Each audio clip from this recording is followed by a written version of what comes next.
What is up, YouTube? You guys might be wondering, this is probably a Paleozoic frog deck, but it has a different engine in it. It still has Paleozoics and frogs, but I put some Plunderrr patrols in here. I've been testing this deck for a couple days now. It's doing pretty well. It's a really good, like, fun deck. I haven't gotten the new cards from Eternity Code because, of course, around our area, being North America, we haven't gotten like a mass quantity of those sets yet. So when I get my hands on those new cards, I'll definitely update you guys on this deck. I'm not playing the pure build because I feel like the pure build is not as consistent.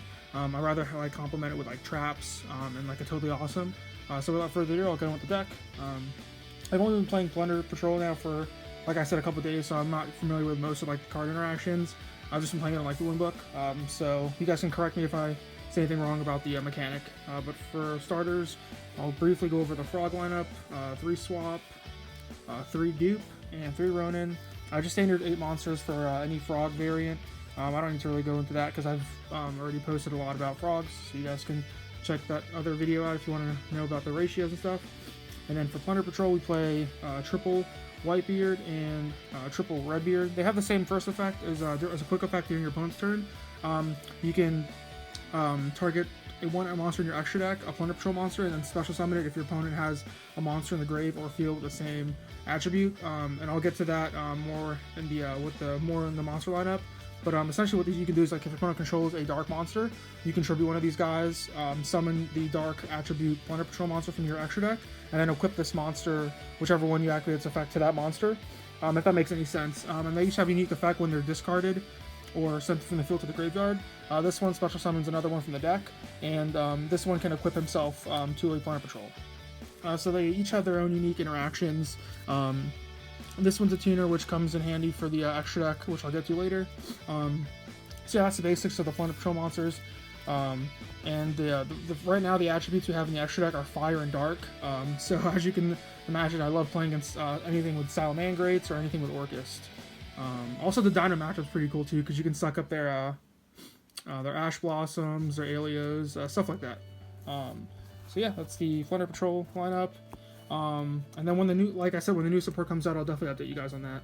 And then I play 2 Kaijus. I just play 2 of the Fire Kaiju, because of course it's a Fire Kaiju, so you can just like Kaiju over their monster.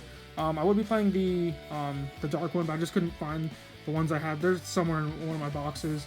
But yeah, I definitely play the Dark one instead, because it's a lower stat line. That's it for the monsters. You can also play Ash Blossom or like Impermanence and Nibiru's, but that's just what I played for now. And then we play for the field spell, triple Shipyard. This card has a really cool effect. It's a field spell, and it says all your Plunderrr Patrol monsters gain 500 attack for each Plunderrr Patrol spell and trap in your zone, spell and trap zone. So it gets your guys get 500 attack for the monsters that are equipped to them, and including the field spell too. I'm not playing the trap card just because I didn't feel it was necessary in this build. Maybe if I'm running a pure build, then yes, but just not with that. And then to round off the spells, we play the 1 Terraforming, just a search. And yeah, like I said, so its effect is you can discard 1 card to add a Plunderrr Patrol card from your deck to your hand, and then the second effect is if in the graveyard, you can discard 1 card to reset it.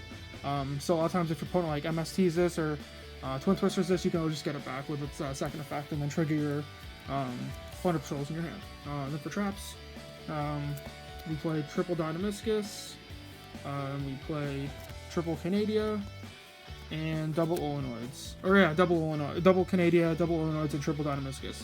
Sorry if I got that mixed up. See if you guys can see all that. I like Dynamiscus because it triggers all of the Plunderrr Patrol monsters. And then the Canadia and Illinoids are really good. And I play Trap Trick in the main too, so you can have easy access to these guys. So that's it for the Paleozoic.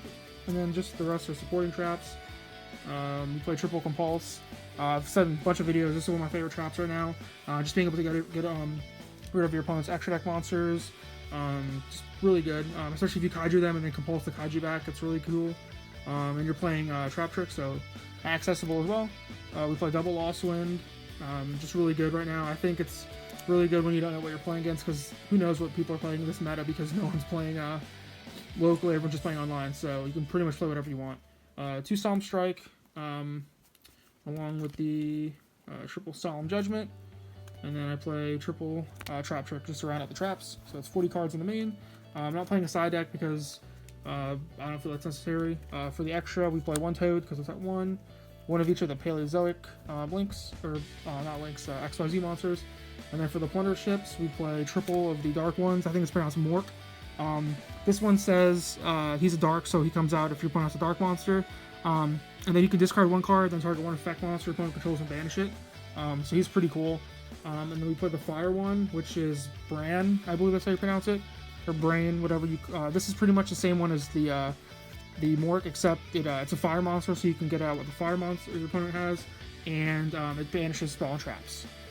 So yeah, they all float too. They have like unique effects in the grave, so they're pretty cool. And then I play. Oh, and yeah, the new one that's coming out is a light one, so it's pretty cool. It'll give more access to your extra deck. And then we play one Cerberus, one Phoenix, just for generic link support. One Mistar Boy, one Ningirsu, and then two Boral Dragons. Yeah, so that's it, guys. That's the deck profile. Let me know what you guys think. Let me know in the comments section below if you want me to like discuss this deck more in detail, because I'm definitely working on this deck. I've been playing with it a lot.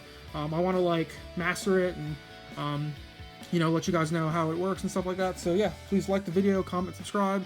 You guys have been giving me a lot of good feedback on my videos, so I'll continue to do that. And just a little teaser of what I'm building later. I have a Zodiac Shroudin, so I'm going to be profiling Zodiacs in the next coming days when I get the rest of the stuff in the mail. So yeah, thanks guys. Peace.